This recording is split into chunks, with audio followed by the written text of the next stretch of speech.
महाराष्ट्र में लंबे समय से आरक्षण की आग सुलग रही है, लेकिन सरकार है कि सुनने को तैयार ही नहीं है। जब जब प्रदर्शन होता है तब तब केवल आश्वासन दिया जाता है, लेकिन उसे पूरा नहीं किया जाता। इसी का नतीजा है कि एक बार फिर आंदोलनकारी सड़कों पर उतरने को तैयार हो रहे हैं। मराठा कार्यकर्ता मनोज जरांगे ने शिंदे सरकार को फिर चेतावनी दी है। उन्होंने इस बार ऐसा अल्टीमेटम दिया है जिससे सरकार हिल सकती है। महाराष्ट्र में जब जब मराठा आरक्षण की आग सुलगती नजर आई है, तब तब सरकार हिलती नजर आई है। एक बार फिर शिंदे सरकार के सामने संकट के बादल मंडराने लगे हैं, क्योंकि मराठा आरक्षण को लेकर आवाज फिर बुलंद हुई है। मराठा कार्यकर्ता मनोज जरांगे ने तो चेतावनी तक दे डाली है। उन्होंने कहा कि वो समुदाय के लिए आरक्षण की मांग को लेकर 26 जनवरी को मुंबई में आजाद मैदान या शिवाजी पार्क मैदान में अनिश्चितकालीन अनशन शुरू करेंगे। उन्होंने कहा कि मराठा समुदाय के सदस्य 20 जनवरी को अंतरवाली सरती गांव से मुंबई के लिए निकलेंगे। वो कुछ यात्रा पैदल करेंगे और बाकी यात्रा वाहनों के जरिए की जाएगी। हमारा लक्ष्य 26 जनवरी तक मुंबई पहुंचने का है।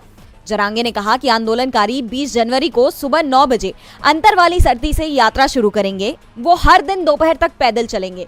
बाद में वे वाहनों में सवार होंगे और रात्रि विश्राम के लिए अपने अगले गंतव्य की ओर बढ़ेंगे। ये हुकार अब सरकार को परेशान करने वाली है, क्योंकि महाराष्ट्र में चुनाव की सियासी तपिश गर्म है। पहले लोकसभा चुनाव और उसके बाद विधानसभा चुनाव है। ऐसे में उठी मराठा आरक्षण की मांग राज्य सरकार के लिए बड़ी चिंता का सबब बन गई है। मराठाओं ने आरक्षण को लेकर आंदोलन उग्र रूप अख्तियार कर लिया है। मराठाओं के लिए ओबीसी का दर्जा दिए जाने की मांग भी हो रही है। दूसरी तरफ ओबीसी समुदाय किसी भी सूरत में मराठाओं के आरक्षण के पक्ष में नहीं है। अगर आरक्षण नहीं मिलता है तो ये वोट बैंक पर असर डाल सकता है।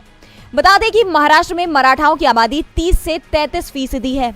महाराष्ट्र की 48 लोकसभा सीटों में से 20 से 22 सीटें और विधानसभा की 288 सीटों में से 80 से 85 सीटों पर मराठा वोट निर्णायक मानी जाती है। साल 1960 में महाराष्ट्र के गठन के बाद अब तक यानी साल 2023 तक 20 में से 12 मुख्यमंत्री मराठा समुदाय से ही रहे हैं। मौजूदा सीएम एकनाथ शिंदे भी मराठा समुदाय से हैं। दूसरी तरफ राज्य में ओबीसी समुदाय भी 40% है। अब देखना होगा कि सरकार चुनाव को देखते हुए क्या फैसला लेती है।